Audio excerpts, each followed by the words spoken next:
Well, welcome to Out of Your League. We're joined today by Leeds Rhinos player Brad Dwyer. Brad, how's it going, mate? You good? Yeah, all good, mate. Currently in isolation after a trip back from Catalan. So good to keep my mind busy and get up to something even though I'm stuck in the house. So yeah, you're isolating it in Wigan because you're from Wigan, or is that where you're based now, or not? No, I'm based in Leeds, moved over, got out the little bubble of Wigan and growing up a bit and experienced a bit of different culture away from Wigan. So yeah, Different culture. yeah, mate. Listen, Wigan's a different breed, mate. So Talk us through the different culture. Talk us through the different culture between Leeds and Wigan. Oh, mate, well, literally, when you're in Wigan, mate, it's beans on toast or chippy tea on a Friday night as you grow up. And you're brought up on Wigan Pier and Rose Bridge, mate. So, Wigan and Rose Bridge. So, that's all I knew. And then moving over to Leeds was probably the best thing that I did, mate. Opened my eyes a bit. It opened your eye. I love it. I love it. You moved 45, maybe 50 miles, and it's been a life changing experience for you. So what? Talk us through your childhood, Brad. Like, because I know about your professional, career, but not know very little about your journey to becoming a rugby league professional. What was that? What was your childhood like? Yeah, mate, well, that's probably got a lot in why I say. Obviously, it is only 40 odd miles down the road. But moving away from Wigan was a massive part of my life because I explain it by saying how I had a sheltered lifehood, Yeah. childhood. Sorry, I didn't really know anything other than what I've been brought up on. I stayed in my little comfort zone in Wigan, and that was rugby. And just at home comforts, I went to Tenerife or Spain for my holiday, and that was it. So it was just good to move away from different people. And you guys will probably know us Wiganers are all very similar. When you've been around that many in Super League, we're all pretty similar people. So to get away from Wiganers really and see the likes of Ryan Hall, Stevie Ward, who were really out there, different people, to be around people like that was really good for me. But your question on my childhood, mate, was basically I brought up around rugby league, like most Wigan lads are. Rosebridge was my club. I went to training Tuesday and Thursday with my dad. He was coach at the open age at Rosebridge. I trained with my team at whatever age I was. And this, I'm talking from like 5 or 6 year old. I was every night of the week, I was at Rosebridge training with some sort of team. It was crazy, really. So you were like completely immersed in rugby league since a young age, and was it always the dream and the plan to make a career out of it? Oh, yeah, mate. I used to go and sit in South Stand at Wigan with my dad and his mates and my uncle and their kids. The only memory I have, and people say, "What was your inspiration?" Was I forget? I think it was like the Gladiator theme tune that Wigan used to walk out to us when I was a bit Yeah. younger. And I there with my steak pie in my hand. This is no word of a lie. It sounds very stereotypical, but I was sat with my steak pie. We'd just got up into our seats, and that come on and get you goosebumps. And that was my dream. That was some of the motivation. Obviously, I thought it was, but then when I look back and you get a bit older and a bit more mature, and you start looking to what makes you as a person, I started realising there was other motivations that probably got me to my professional career that I've ended up with. So you were young, as most lads in Wigan are, obsessed with Wigan Warriors or obsessed with rugby league, and that's part of your journey. What was like school like for you? Were you good at school? Were you academic, or were you just rugby league all the way? Yeah, I was a bit of a class clown. I said that now. I regret really how I was, but I think speaking about me, and you probably have heard the stories. I think it's to get it out there is to speak about my birthmark as a child, because the way I was as a child was very much determined through my birthmark and what I had, the personality traits that I have. Obviously, we have DNA that's you are who you are through your parents and stuff like that, but you're also created by your environment and your experiences. And mine was very much a childhood of being embarrassed. When I look back now, I didn't really know it. I didn't really think I had an issue with my birthmark, but it wasn't embarrassed because I sit back and I think, why am I the type of person, or why was I that class clown as a kid, or why was I so immersed in rugby? And then were just disguises. When I look back now, it was disguised. Everyone was laughing at me because I was the joker, or everyone was saying, "Oh, well played today," or saying that Brad Dwyer is a good player. Whereas it wasn't Brad Dwyer with a birthmark, if you get what I'm saying. So that had a massive determinant on who I am as a person now, and who I was as a kid was just this embarrassment of my birthmark. And it is pretty linked to my personality away from rugby, but also I 100% don't believe if I wasn't like that as a kid and craved that well done, you played well today, or that laugh, I don't think I'd have been a rugby league player, because I'm not the biggest, not the fastest. I just always wanted to impress and win, and I'm pretty similar to that in my professional career now. I've got there. Probably tried too hard. I would imagine people have described me as an headless chicken sometimes when I'm playing, because I'm running around like an idiot. But I do have a will to win, which I know many of my coaches do like, and the inside pressure. And you guys will know the hard things of the game, the unseen efforts. Yeah. I really base my game on them, and that's just because I want to impress, really. And I believe that's down to my birthmarkers. So Brad, when you go back to your childhood, right? What did you ever get? Because your birthmark's what? It's on your neck, and sort of side, yeah, towards my chest, yeah. Yeah, and so being at school's like a cruel place, isn't it? Did you get bullied? Did you get any sort of criticism? When did you become really aware of it? Do you know? Yeah, so there's like, it's really strange. So I went through a bit of counselling, but it was a player welfare guy, Fats at Leeds Rhinos. Nigel Johnson. Yeah, Nigel Johnson, mate. He's been great. Biggest influence on my career, hands down. So I went through a breakup, really upset, really down, depression, suicidal thoughts at points. That's why I reached out to Fats. It wasn't typical, I was suicidal. It was on back of a big drink, woke up, boozy blues, anxiety, and I kept getting these suicidal thoughts. Not a chance was I going to do it. It was just strange. It kept popping into my head. So I rung Fats, and that created this journey that I went on up to 25. Didn't think I had an issue with my birthmark, knew I didn't like it. But that started this bit of therapy, really, counselling with him. But it was my mate from work, so I was pretty fortunate, really. And we went through all this. We said, there's loads of things that had come up to this point. I've been away, I've been to Bali, found myself, as you people say, on the Bali swing. And I swear to God, I had this epiphany that I was going to come out and speak about my birthmark, because it limited me so much. Like, I speak about not getting out of comfort zones. I just wouldn't put myself out there. I wouldn't meet new people. Wouldn't be in environments that I was uncomfortable. So I just wasn't happy with who I was as a person. So I said, right, I'm going to hit it head on. I'm going to speak about it publicly. I'd just set or put an Instagram post on and speak about it. So then if I ever wanted to go and meet new people, or in an environment where I weren't comfortable, I knew I didn't have to worry what people are thinking, because I've come out and I've spoke about it. Whereas before, I'd never do it. And for the 20% of people who might judge me on my birthmark, I was never doing 100% of the experiences, because I was never put myself out there. So I just went, right, I'm going to do it. And Nigel had the great idea, is we'll get you in touch with a birthmark support group and we'll do it publicly, try and help someone. And I was like, listen, this is a selfish reason. I don't see, as a kid, if someone said their story similar to mine, I wouldn't have bothered. I wouldn't have hit home with me. So I said, I'll do it. If it helps someone, it does. But for me, it was just that selfish reason of getting it out there so I could move on with my life. And the reason I'm telling you this story is because I went through and I sat down with him for hours on this, I think it was like a Wednesday afternoon, and we wrote down in bullet points everything that had happened in my life due to a birthmark, so I could tell the story, because I wanted it to go out to a 5-year-old, a 10-year-old, 15-year-old, a 19-year-old lad who's going out for a drink and feels uncomfortable in a nightclub. I wanted it for everyone, really. So I told all these experiences, and they was all like, playing on TV, in changing rooms in Top Shop or something, where you keep mirror and there's a mirror behind you, and I see it from where I wouldn't normally see it. And the one thing that I left out is I got bullied. I moved school as a kid. When I was year 5, I left my primary school that all my family had gone to.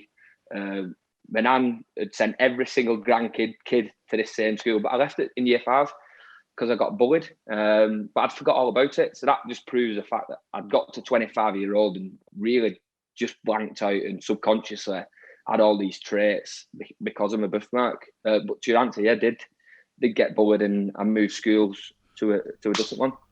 And did you speak about it from a young age, or was it always like ignored or bottled up?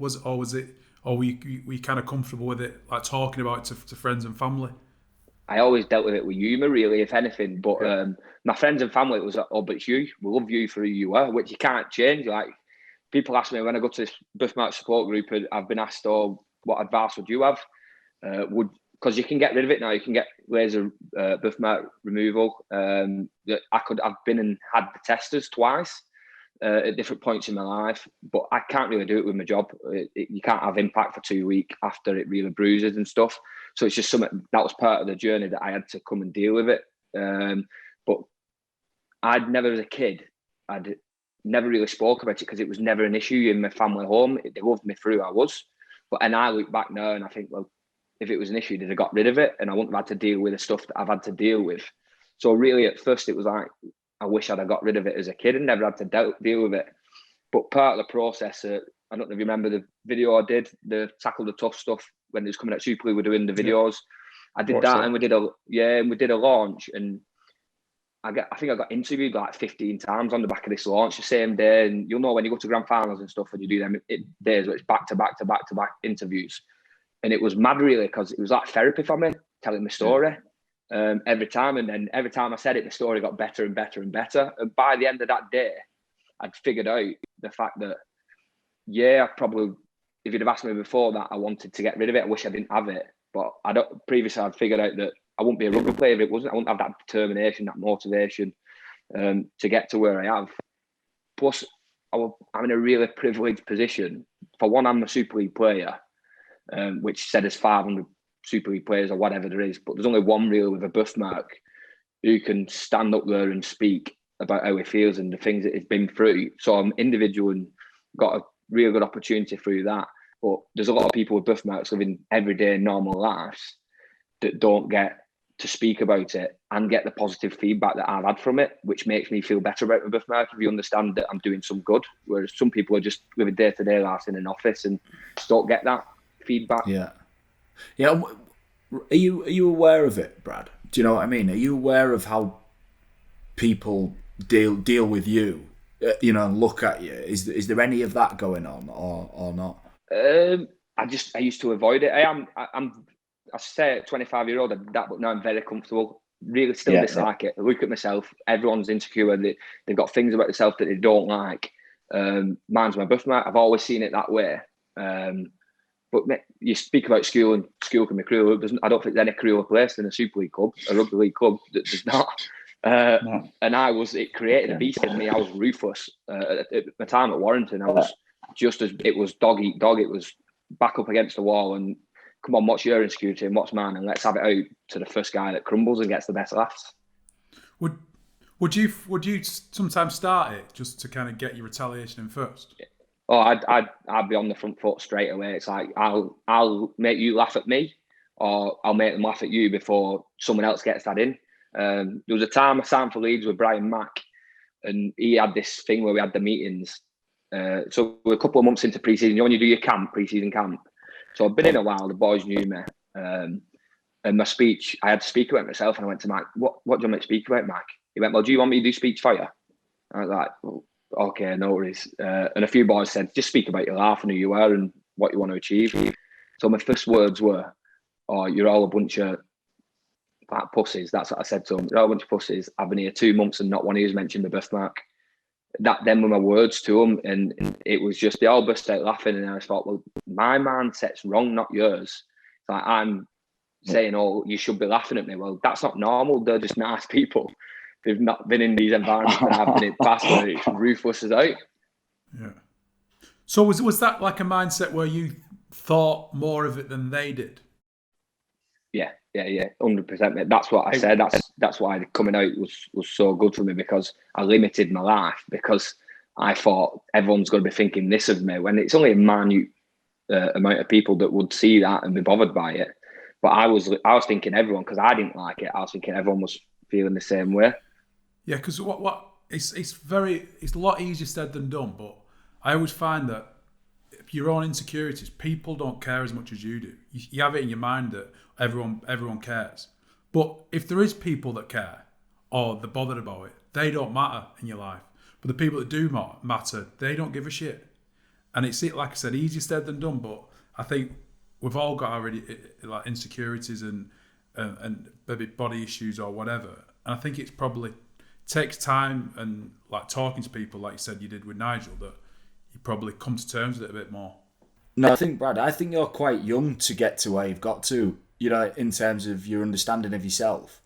I think you're 25. I think, that's a young age flash to really start to look at your self-awareness like that, don't you think? 100%. Yeah, 100%. I'm 33 and I'm, even like in my mid-20s, there'd be little things that people wouldn't think of looking at you, but you might consider it yourself. And it's probably, at 25, I probably didn't have the self-awareness that you've got now. And I doff my cap to you for kind of speaking out about it and kind of being so open about it. Yeah, mate, 100%. I had the same conversation with Dom Crosby. Obviously, you'll be aware of the issues that Dom had with his child. And I said, it kills me, Dom, that I've been so down about something like this when it was similar times. I said, when you moved to Leeds and you're dealing with these issues that you've had back home. And he said to me, mate, that everyone, out of adversity comes opportunity, famous quote. But would I have my daughter back? He said, yes, in a heartbeat. Would you not have your birthmark? Yes, in a heartbeat. You wouldn't have it. But that's the cards have been dealt, and we're going to do something good through it. And I've been pretty fortunate. Yeah, I've lived a sheltered life for however long, but I believe it's created me this career that I've got and this special, unique situation where I can speak out about something that is pretty different, and not many people can do that. Yeah, so Leeds sounds like it's been really important, Brad, then for you in terms of that the self-awareness, personal development, and all of that. So how was that worked out? 100%, mate. Best move in my life. Everything happens for a reason, I believe. I was at Warrington. I was behind Dad. Well, coming through, I was behind Mickey Monahan and Mickey Iron, both aging hookers. I was like rubbing my hands together. I said, it's perfect for me. This a couple of years behind them, I'll step forward. Warrington being the club that they was, bought big with Daz. It's just the way it was. And I was an impact hooker, got potential, but never really pushed on. And I forget the year, it might have been 15 or something. I had a really good start to the year. I was pushing Daz. I was in front of him for a couple of games. And I got offered a really good deal at Warrington, like stupid amounts of money. When I look back now at what I turned down, I'm like, it's a lot of money you've turned down there, Brad.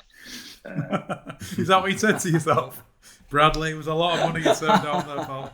Well, yeah, I look back there and it is like financially that would have been the right move to make. Maybe not later down the line because I might have just disappeared off the face of the earth. I had 2 years at that money and never played again. But I turned down a lot of money. The year after was Tony Smith's last year. My last year was in the bottom four. I had a few injuries, weren't really playing well, and there wasn't much out there for me. And I had an offer from Warrington and an offer from Leeds, and I'm talking it was borderline half the amount of money that I'd got offered the year before. So financially, you look back, I should have took that deal, but it all happened the year after. I was struggling for somewhere to go. I was coming in behind Matt Purcell at Leeds, something totally new. Didn't know anyone. I swear to it, it's been the best move I ever did. And now I'm, thank lucky stars, I've had loads of game time, really progressed my career, improved my money and stuff like that, and living a great life. And like you said, not only that, take the rugby out of it, but the awareness that I have in my life and myself. Don't get me wrong, I'm not perfect, still make mistakes and still have my down days like anyone, but I'm just more equipped to deal with it. And Leeds was a big part of that, and being around certain people. And that's more important, I reckon, than like self-awareness and being comfortable in your own skin. It's far more important than it's a sport that we all love, but it's a game at the end of the day. And finances, you're always going to make money, but being comfortable in your own skin and being in a good headspace is far more important than anything like that, I find. Yeah, I try and go back to say, when Brad, you walk into the Warrington dressing room, and initially you've got that right back against the wall mentality, and you spent a few years there just fighting and scrapping for position. But I think there's a point in everyone's career where you just get to the right club at the right time and it fits you at that point. And, it's hard for me to say that because I didn't move around an awful lot, but I've seen it with players where they just land at the right spot at the right time, and your confidence, your performances, and obviously your personality is all developed whilst being at Leeds, Brad. Yeah, 100%, mate. And I do feel like it is. I got asked the other day, do you like Leeds? And I do feel like it's home for me now. Really happy here. And it's like you say, everyone's club is the best club in it, and everyone's laugh's the best laugh. But I'm really happy. One thing that came out of all this that I went through was gratitude. At the time, I speak about depression, and one of the breakdowns I had, I think it was 2016 at Warrington. We was league leaders. I'd had a good year, like performance-wise. I was league leaders. We got Challenge Cup, got beat by Hull in the final at Challenge Cup, and we got beat in the grand final. So it was a really good year. Just bought my first house. Everything in my life was going great, but I was horrible, like miserable to be around. And my family picked up on this. People at work didn't, because it was straight in and I'm on the front foot, hammering people and taking it back. And it wasn't necessarily I was upset with my birthmark or people like taking a piss out of me for my birthmark. It wasn't that. I was just so unhappy, like seeking instant gratification through gambling or a result. My week was dedicated, whether we won or lost, that just shaped my mood for the rest of the week. And my dad just sat me down and he said, like, what is wrong? I got to a point where I don't know if any of them, but no one could speak to me or ask me how I was feeling because I knew better than them, because I'd progressed more than they had ever in a rugby career or whatever. So he just sat me down and he just said, what is wrong with you? Why are you so, like, you're horrible to be around? Like, why are you so sad? And I just broke down and crying. And I just said, how can I tell you what is wrong with me if I don't know myself? And this was 2 years before I actually had my light bulb moment. And I never thought I was depressed until I went through this light bulb moment and relived that moment. And I just said, that's depression, that. To have everything that you've ever wanted and to still not be happy. And that's part of me figuring out that it was my birthmark, because I had nothing else to be unhappy about. And that had just created the personality that I had to that point. So yeah. Yeah, what did your bad days look like? You know, when you were suffering, Brad, back then, you know, you're saying you have down days and good days. What is a bad day? What do you feel like on that day? Mate, I forget what year it was. It might have been 15 or 16. I didn't leave the house in off season because I wouldn't go on holiday. I didn't have I would go on holiday normally if it was provided. A group of lads were going, I'm like, yeah, I'll jump on that. I'll jump on that stag do. Or I'll jump on that trip with them boys. But if there was nothing, like, I wouldn't really create anything. And at the time, I had no one to go away with. So season finished, and I spent every day in my house, like literally lying on couch, no motivation to get up and go and do anything. So it's like people think, oh, you don't have to do anything and chill out all day. Perfect, that. And that's what I wanted to do. I wanted to relax.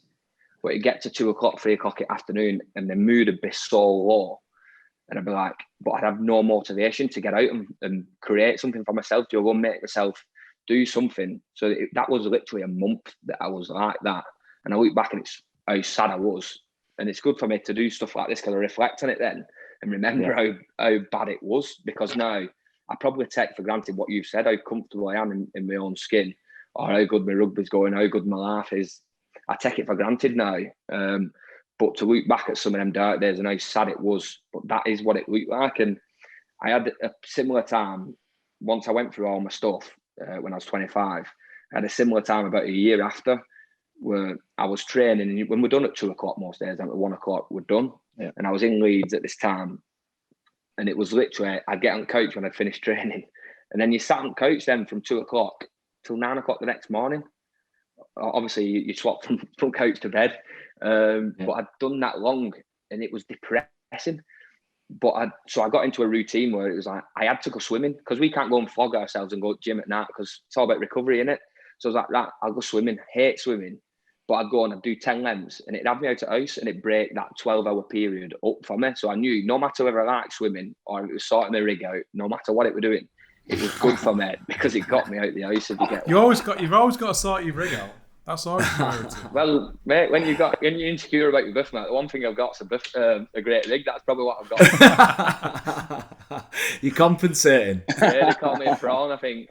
Great body, no head. So you need to keep yourself busy and give yourself a purpose to kind of stave off that depression or those low moments. Yeah, so even though I know about how I feel about a birthmark and I'm comfortable in that, so I lived 25 years like that. So I've got 25 years of experience and memories that created who I am. I'm 28 now, so I've been living a different life for 3 years, which outweighs the other. Do you get what I'm saying? I'm still that person. I just have to try and be grow as a person kind of thing. And that's where the stuff with fats, the play welfare guy, really helped me. He calls it like a toolbox, just like a plumber goes to work. You know, I need my spanner, I need my screwdriver, I need this. Well, it's exactly the same with your mental health. You need, and for me, gratitude's massive. Being grateful for what I've got makes me enjoy it and appreciate what I've got. It's a totally different feeling than saying, "Oh, I'm grateful for it." I actually did a process that he made me do that actually created gratitude inside me, which was so good. I have that. Getting out of the comfort zone's massive for me. And like you say, having a bit of a purpose. I've just been doing a house renovation in the last year. It's been the most stressful time of my life, but it's the best thing I ever did because I had a purpose. I didn't have time to be down. My time was full, if you get on. So I'm just figuring out stuff. And as soon as I get down, then I'm like, oh, I'm no good with isolation. I need to fill my time with stuff. Prime example was when we first went into lockdown. I went crazy training. Phil Daly, the media guy, saw it. He went, right, do a podcast. And that I created a podcast through it. It was Dogcast. Classic. Yeah. That's what I ended up doing, mate, just to fill my time, really, and not be sat scrolling through Instagram or watching Netflix. Talk us through the name, because I'm sure Claire Balding has a similar named podcast. I don't know, mate, but everyone says I look like Claire Balding, actually. Swear to God. No, need a bit longer, but she actually does have one called Dogcast. Yeah. Well, someone told me about that, so I didn't have a clue, really. Obviously, she's affiliated to rugby league, but my nickname's Dog. Everyone calls me Dog for some reason. Oh, do they? All right. No one knew me. And next minute, they're all calling me Dog, whereas everyone had called me Dog from Warrington. So yeah, literally is. Everyone calls me Dog. That's what people call me at work. Don't ask me why. It's just stuck, one of them names. And next minute, it was Dummy Dog at one point, because I threw that many dummies in a game. It was like, oh, Dummy Dog, that's your name now. But yeah, Dog stuck. It's quite scary, actually, how common, the depression and stuff, what you're talking about there. We've spoken to lots of people this year, Flash, haven't we, who've, sort of explained symptoms quite similar to what you've been through, Brad. So it's a big challenge, Flash, isn't it? For look, Wigan's working class. I'm from Hull, working class. You're from Oldham, working class. It's a big challenge for working class fellas to speak as openly as what Brad is here. Yeah, it is, and probably it's only been this last 12 months where I've probably learned that more lads are having to deal with it than I thought. I think when you're in the change room or you're hanging around with the boys on a weekend or going for a beer, you don't see it, and then it's only when you actually open up and have a chat with people that you realise that they are struggling and that there is a lot more behind the scenes going on than you actually thought. But I think there's a lot of factors. I think it's probably working class upbringing where you probably don't talk about your feelings all that much. You bottle things up like Brad talks about, and then probably adding to that being in a quite a highly pressurized job of professional sport when you're under pressure quite a lot of the time on yourself. And can be external as well from fans or from coaches, and it's probably needs to be looked. I know it's looked at quite a lot with state of mind, but it's something I've probably been a bit more aware of these last 12 months or so. A lack of understanding. That's from my experience, from my own personal. I've just said 2016 or whatever it was. I was depressed and didn't know only until 2 years after, when I go through things and I look back at how I felt and I've gone, that's depression. That like, it just is. I'm not depressed now, but looking back, that's depression. If you understand what I'm saying, and it's a lack. And the issue I have with it all is, when you start opening up, you start getting people opening up back to you. It's crazy. It's mad. As soon as I did that, I was getting females messaging me about body weight and stuff like that. And I was like, I'm not capable of dealing with this. I've just spoke about how I feel. But also what I found was my friends were gravitating to me and opening up, which is great. But they got me thinking it's all right telling, males should talk. They don't talk enough. We don't talk.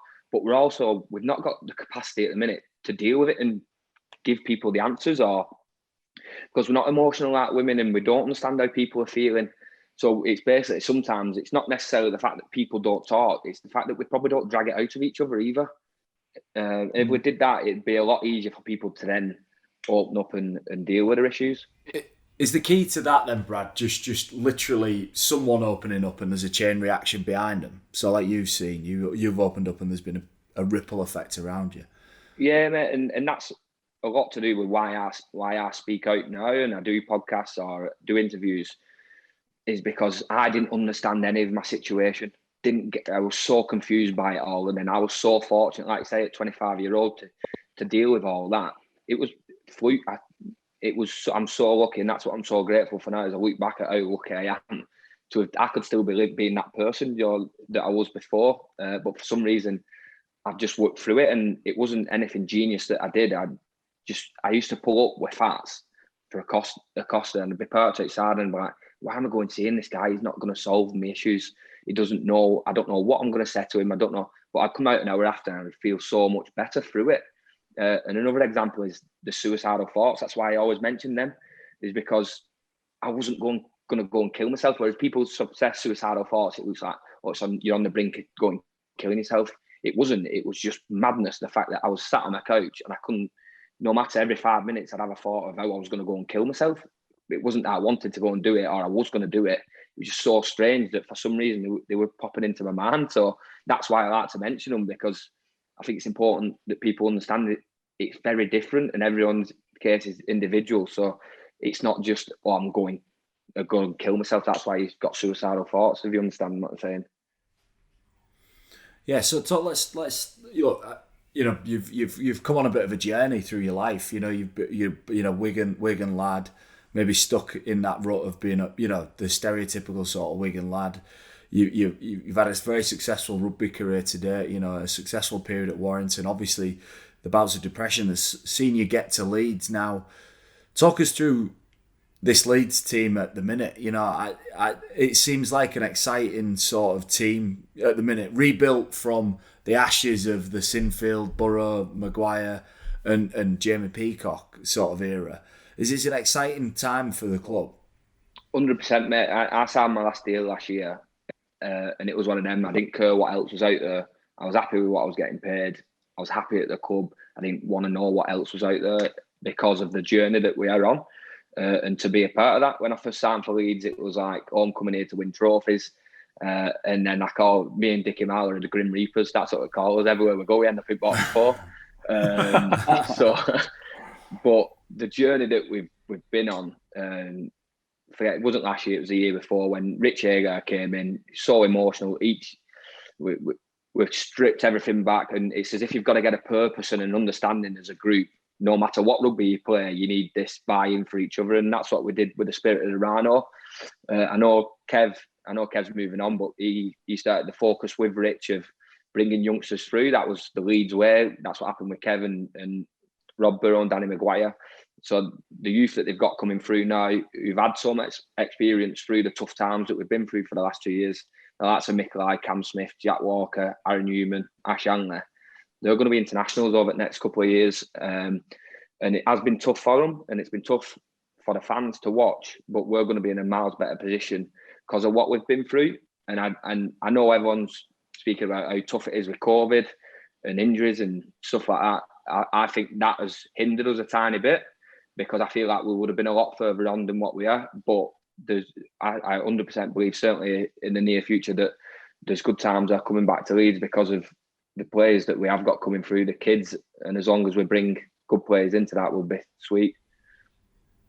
It's difficult flash, isn't it, for a club like Leeds? So you think they went through that period where they're infinitely successful, then knock the stadium, rebuild the stadium, a lot of senior players retire. That's a difficult scenario to come through, well, isn't it? Yeah, I think they saw it coming for a long time that dynasty was going to end. But you can plan for it all you like, but when it actually happens, it's really hard. And I think they probably had the next generation had some delays. They got further in for a little bit. They got some players that probably they had higher expectations for than they actually delivered with. So that kind of stagnates it a little bit. But I think they're doing it the right way by investing in the youth, and they've signed good young players as well. I know Jared O'Connor, and there's another young lad might be Walters from Widnes as well.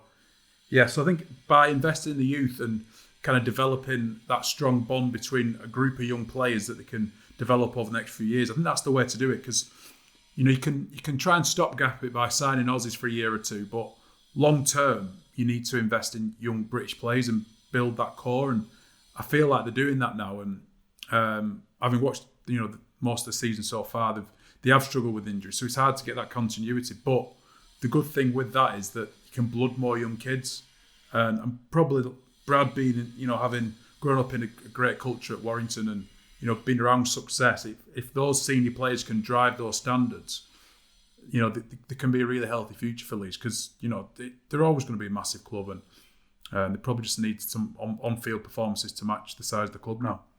Yeah, I think if you look at all sporting franchises or teams, everyone goes through it. You look at Man United, Chelsea's been through it, Arsenal going through it.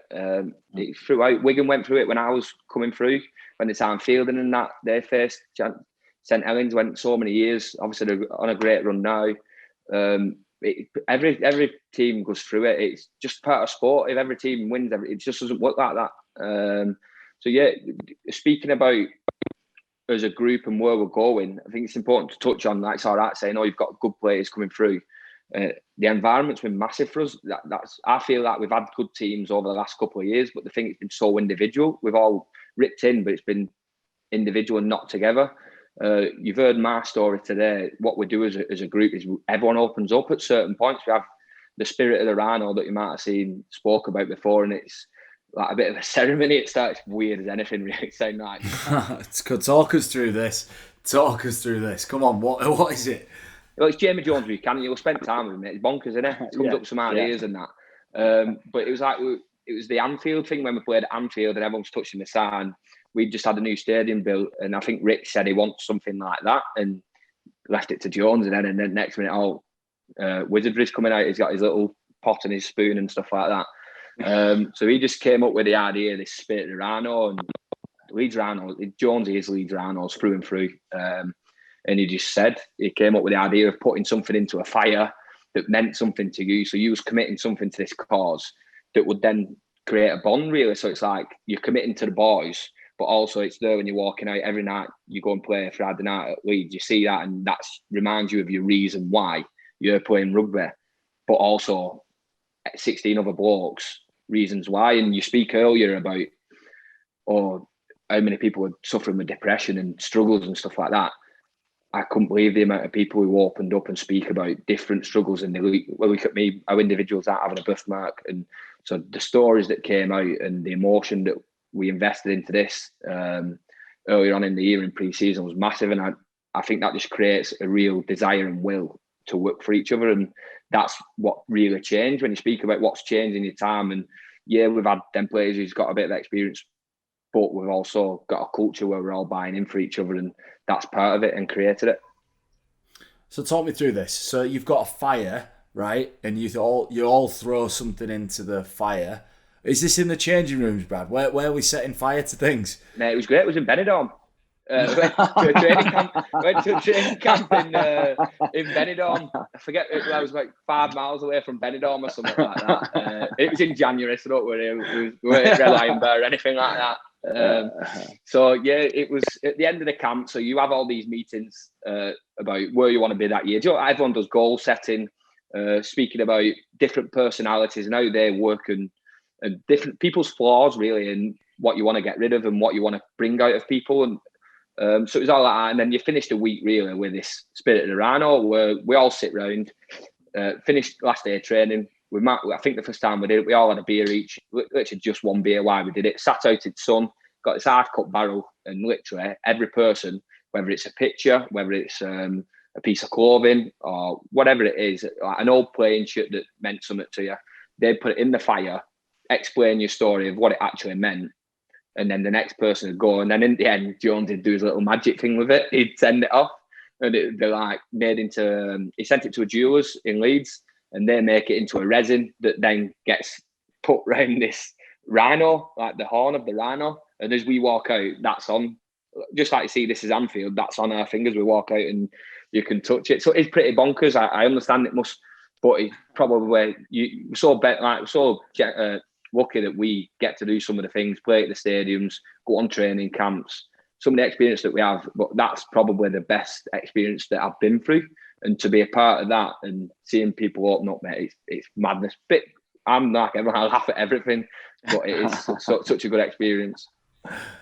What about away from rugby then, Brad? You obviously spoke about, look, school was a struggle for you. You played the class clown at and we've got into that, the birthmark, maybe how that affected how you behaved at school. But what's your aspirations post rugby? Like what do you want to do when you finish with this game? Oh, I don't know, mate. I always thought I'd be a coach or something. I don't know, but then when you play rugby for so long, you're just like, I need a breakaway. I see everyone in the beef for now and all sat around beach. It's like, oh, I could do with doing that instead of playing 4 games in 12 days. So I don't know, mate. I'm into my property. I bought in Wigan, and then when I moved over here, I bought over here. I bought an apartment. It was like student-y stuff. It was class at first, and now I've had to get my head down and bought an house that all my family are builders. So as a kid, in summer holidays, I was up scaffolding, changing fish and gutters with my dad, or doing roofs with my dad, do groundworking with my brother. So that's just who I am. That's how I got brought up. So Dave helped me with this house renovation. So I might do some of that. I don't know. It's just see what. As long as I'm happy, mate. Just trying to figure out something that does make me happy, because, like I say, I had my dream job. I was a rugby player, and that didn't make me happy for a long time. So as long as I just focus on being happy, I don't think it matters. No, I think that's such an interesting thing, isn't it? That this theory, or this feeling, like Brad Dwyer has got everything that he wanted from his career, and he can, still be unhappy at that point. Flash, that's, it's a powerful message to people, that, isn't it? Yeah, cause sometimes you kind of fantasize about getting to a point in your life, and it's sometimes it's the perception. You fantasize about the perception of it and what people think of you if you do become a professional rugby player. But unless you're happy deep down and you've got the gratitude that Brad probably goes on about, it doesn't really matter all that much. And yeah, you can fantasize about having the perfect life, but unless you're happy in your own skin, it doesn't really matter all that much. That's why I became a rugby player.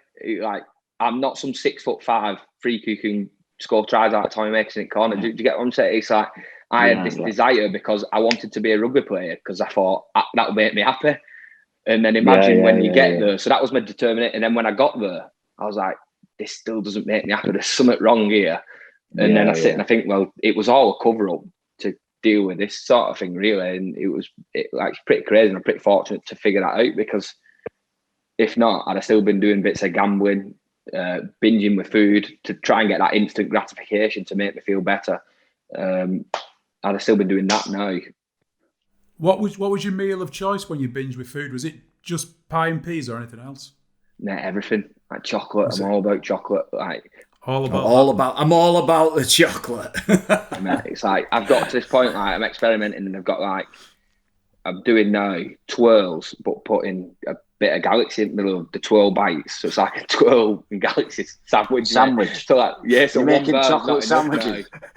Right, I just imagine you experimenting in your kitchen with a lab coat and a clipboard going, oh, the twirl and the Cadbury and the caramel. Melting. That's an understanding of what we do as for a living, and that used to drive me mad. It's like that made me happy, but it also made me down, because you can't do that as a rugby player. Do you know what I mean? Like, I feel shit in myself, so I'm going to go and eat chocolate. But we can't do that. We've got to look after our bodies. But so then I'd go, right, I'll eat chocolate to make myself feel better, but I don't mind training, so I'll go and flog myself. But we can't go and flog ourselves because we've got to recover. So I was just constantly in this circle of feeling like rubbish.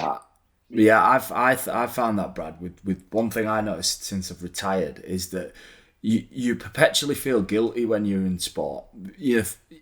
Unless you're flawless, like, unless you're that flawless guy, just fucking, ice baths himself to death every day, and he's got his recovery kecks on and all that, whatever.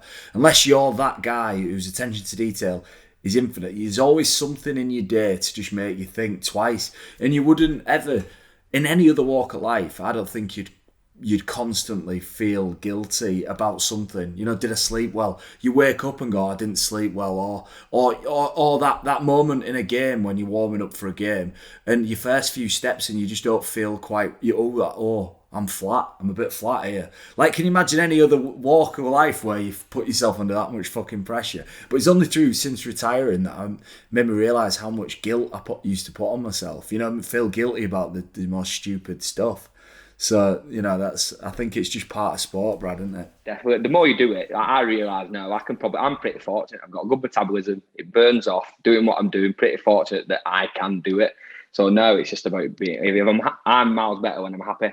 Proven. I play better rugby when I'm happy than when I was before. So if it means having a bar of chocolate and I'm going to be a bit overweight, then it's worth it because I'll be happy. Fair enough. That's the thing. That's the talk, and get happy.